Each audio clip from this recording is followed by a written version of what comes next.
So the next lecture, it is about the subscript notation of some multiple linear regression with the two independent variable. ठीक है, तो last time हमने multiple linear regression equation for the you can say multiple for the you can say two और more independent variable के लिए study की थी, जिसमें हमारे पास क्या था कि वाई आई को मैं in the form of the alpha plus beta one X one I sorry this is X one I plus beta two X two I plus some error notation. ठीक है, इस तरह से मैं मल्टीपल लीनियर रिग्रेशन की question जो है right up करती थी, जिसके अंदर मेरे पास कह लो कि टू इंडिपेंडेंट वेरिएबल्स जो हैं वो मौजूद थे.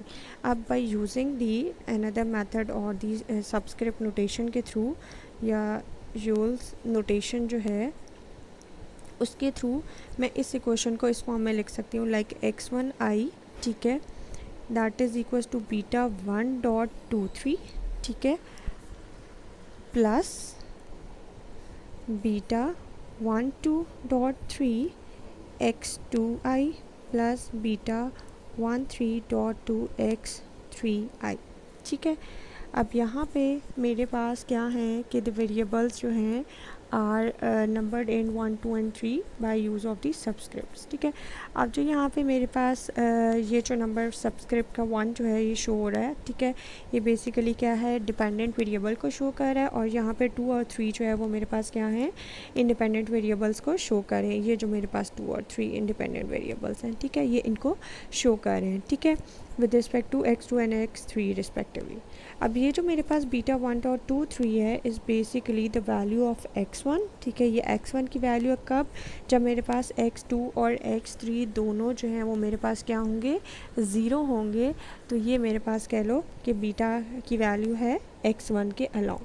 ठीक है, तो मेरे पास क्या है, हर पैरामीटर से 3 जो है सबस्क्रिप्ट जो है वो मैंने अटैच किए हुए हैं, और the subscript preceding the points are called the primary subscript. कि ये जो पॉइंट है इससे पहले वाले जो हैं सबस्क्रिप्ट उनको मैं क्या कहूँगी, प्राइमरी सबस्क्रिप्ट्स, और जो उसके बाद वाले हैं उसको क्या कहूँगी मैं, सेकेंडरी सबस्क्रिप्ट. ठीक है, तो डिपेंडेंट वेरिएबल इस हमेशा जो है डिपेंडेंट को मैं फर्स्ट डॉट से पहले जो है वो राइट अप करूँगी, मतलब पॉइंट से पहले राइट अप करूँगी, और जो मेरे पास जो है सेकेंडरी जो हैं उनको मैं हमेशा जो है वो पॉइंट के बाद जो है वो शो करूँगी. ठीक है, और इन्हीं के साथ हम लोग क्या हैं, बीटा कोफिशिएंट्स जो हैं उनको अटैच करते हैं लाइक दिस. ठीक है, तो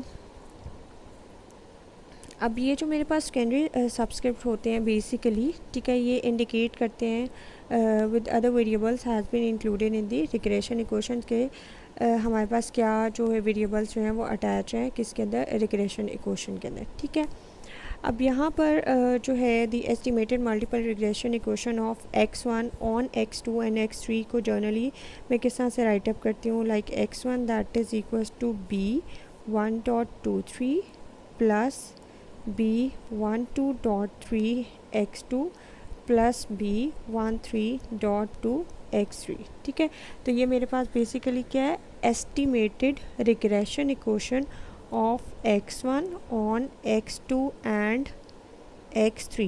x1 on x2 and x3 ये मेरे पास जर्नल क्या है, regression multiple estimated multiple regression equation है. ठीक है, अब यहाँ पे आपने देखना है कि यहाँ पे मेरे पास ये जो टर्म है this is different from this term. ठीक है, अब मैं क्या कर देती हूँ, अब मैं इनको वेरिएबल्स को चेंज कर देती हूँ, और इस एस्टिमेटेड रिग्रेशन इक्वेशन को अब क्या ले लेती हूँ, of x2 on x1 and x3. अगर मैं देखूँ तो ये मेरे पास इक्वेशन जो है वो चेंज हो जाएगी. लाइक अब मैं x2 को ऑन x1 और x3 लूँगी, तो इस केस में मेरे पास क्या है, क्योंकि यहाँ पे अब 2 डिपेंडेंट है और 1 और 3 मेरे पास क्या है, इंडिपेंडेंट वेरिएबल्स हैं. ठीक है, तो यहाँ पे फर्स्ट केस ऐसे आ जाएगा, प्लस सेकंड में अब क्या है मेरे पास, ये तो 1 आ जाएगा, यहाँ पे थ्री.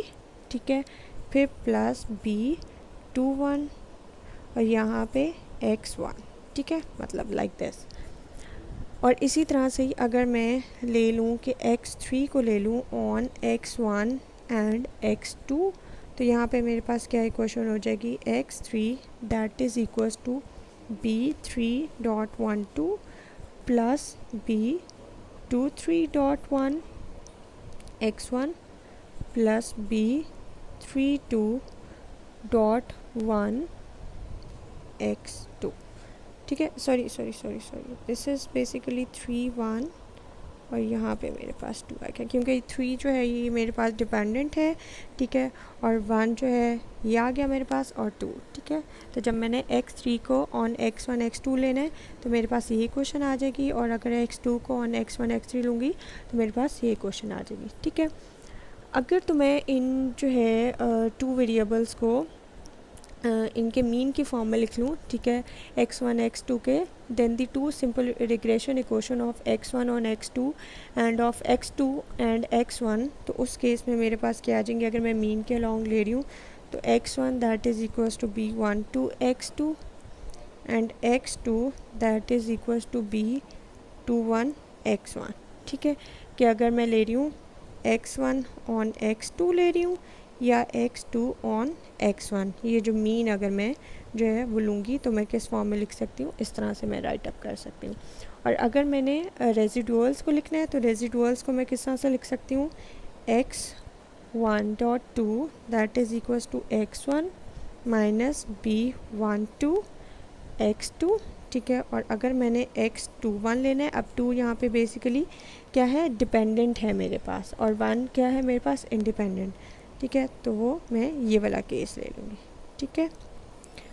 तो ये मेरे पास क्या आ गई, रेजिडुअल्स आ गए, ठीक है। और अगर मैं ले लेती हूँ, अगर मेरे पास x1 x2 और x3 जो हैं वो थ्री वेरिएबल्स अगर मेरे पास हों, ठीक है, तो उनके अगर मैं मीन के अलॉन्ग उनको करूँ फ्रॉम देयर रिस्पेक्टिव मीन, ठीक है, तब मेरे पास मल्टीपल रिग्रेशन इक्वेशन ऑफ जो है x1 on I can say that x2 and x3, वो मेरे पास क्या बनेगी, जर्नल, ये आपको याद करनी है, ठीक है, b12.3 x2 plus b13.2 x3, ठीक है।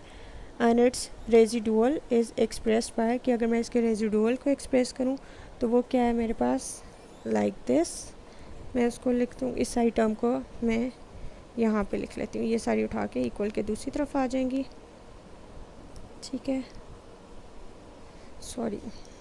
तो ये मेरे पास इक्वेशन आ जाएगी रेजिडुअल की फॉर्म में, ठीक है। और द 2 नॉर्मल लाइंस जो हैं यहाँ पे उनको मैं किस तरह से एक्सप्रेस कर सकती हूँ, x2 x1.23 that is equals to 0 and summation x3 x1.23 that is equals to 0, ठीक है।